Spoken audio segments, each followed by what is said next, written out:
Club 7 and bring it all back. Joining us now is Tim Boatswain. Tim is president of St Albans Civic Society. We're talking all matters heritage and planning, and some new news since we last spoke. Tim, exciting developments at Batchwood Hall. Yes, that's interesting news and generally good news, I think, isn't it? Converting Batchwood into a hotel.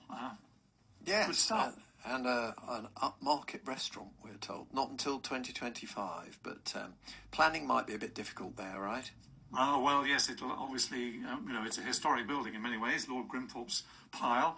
And, yes, I think probably the conservation part of the planning are going to be very busy.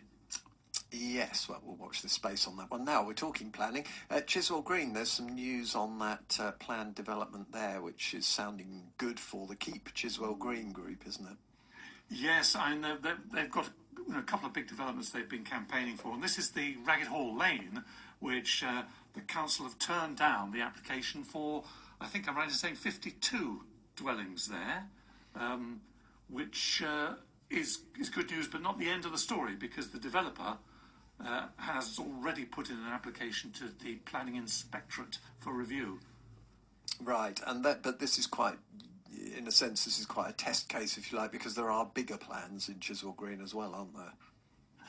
That's right. It is an area that's earmarked for some development, and obviously people of Chiswell Green are very anxious and nervous about whether the character of the area will be completely changed by increased housing. Now, the targets for housing has been a controversial subject for quite a few years now, but some news that the government might be moving on that fairly soon. Well, this is interesting, isn't it? Yes, I mean, this has been a real problem, particularly for St Albans, in terms of the large target that St Albans was set and then told that it wasn't a target, but the local plan has gone ahead on that basis, although some of the authorities are holding on and waiting to see what comes out of the government. The government have said again that they are reviewing the National Planning Policy Framework and that they might actually publish this before Christmas. But, as I said, don't hold your breath.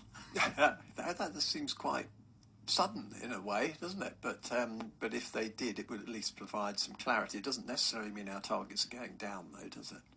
It doesn't, but it would help to have some clarity of where we're going, and we know that the figures that were used were out of date.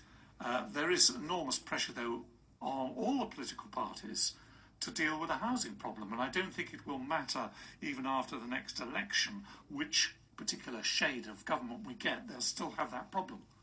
Yeah, actually, there's an interesting thought, though. If our targets in this area, as a result of this new government policy framework, if ours changed quite substantially, would we have to restart the local plan all over again?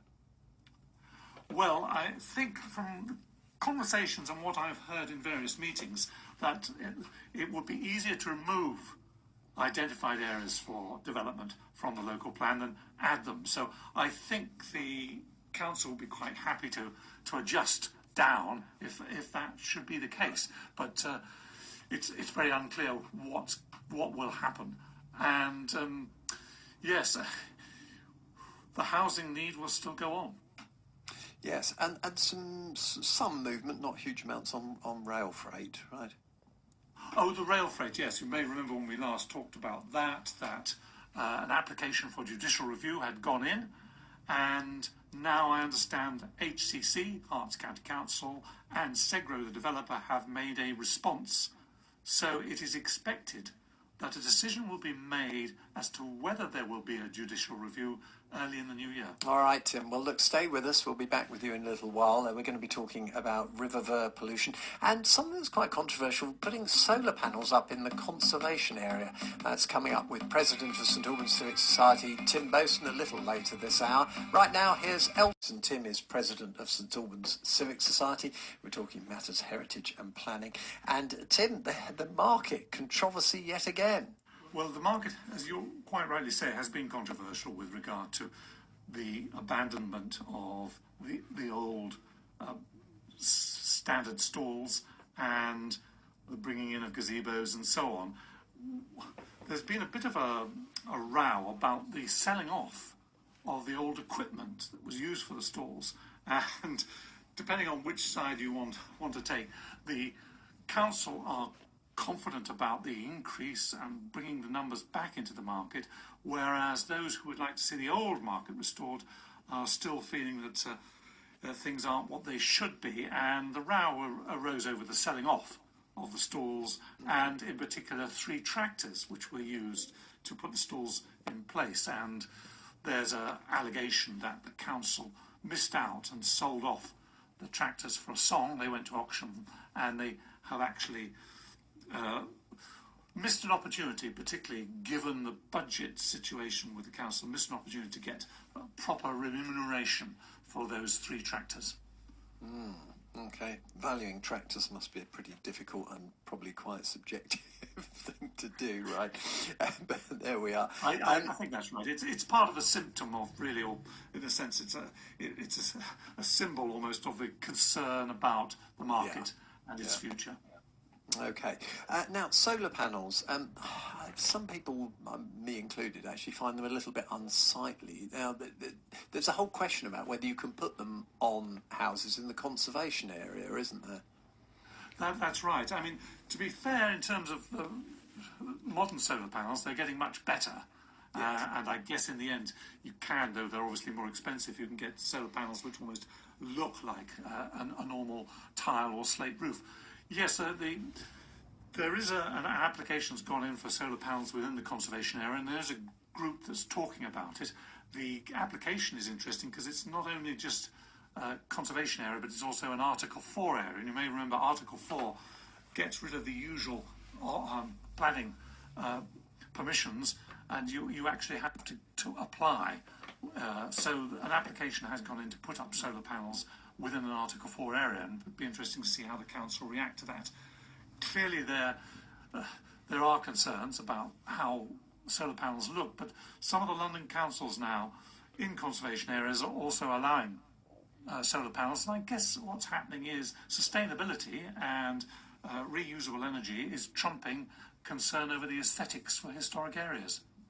Yeah, so a bit of a test case here then for solar panels in the conservation area.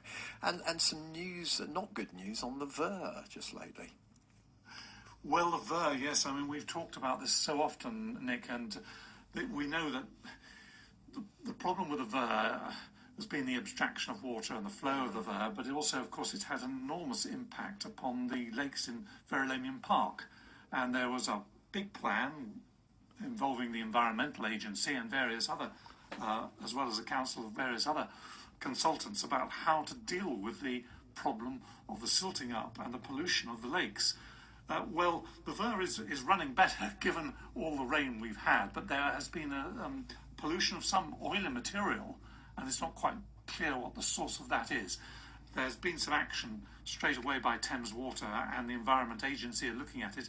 And the news is relatively okay in that they don't think it's going to have a big impact on the wildlife, but that's always a concern. But the future of the Ver is still one very much up for debate, and what's going to happen with really the environmental agency's plans just gone into the long grass, if that's not a strange metaphor. It does seem like it's just going nowhere, doesn't it, at the moment? We should perhaps try and find out. I suspect this is just a matter of funding, yes, I think this is right. Yeah, okay. And finally, restoration of the Rose Garden in St Albans.